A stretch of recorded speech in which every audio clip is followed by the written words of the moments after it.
Sveiki, čia ir vėl Vytautas ir šiandien aš jums parodysiu, kaip reikia nuimti Windows 8 prisijungimo slaptažodį. Taigi tai padaryti labai paprasta, tiesiog reikia nuimti vieną varnelę. Ir kaip ją rasti.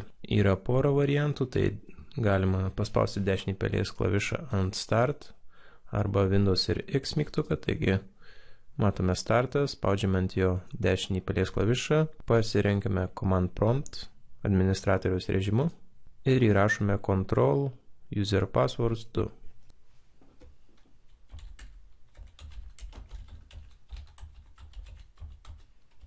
Spaudžiame Enter. Ir šiame atsidariusiame lange tai reikia nuimti varnelę nuo šio meniu. Spausti Apply. Įvesti savo slaptažodį.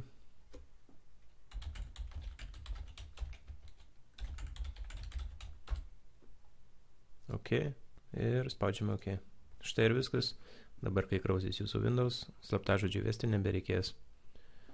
Kitas būdas, kaip pasiekti tą patį meniu, yra spausti Windows klavišą ir R tuo pačiu metu. Ir atsidariusime Run langelėje įvedame tą patį Control User Password 2. Ir matome, kad atsidarys tas pats langas kaip ir prieš tai. Tai tiek šioje pamokoje. Tikiuosi, kad šis patarimas jums pravers. Nepamirškite paspausti like ir subscribe, jeigu jums ši pamoka pravertė, ir iki pasimatymo kitą kartą.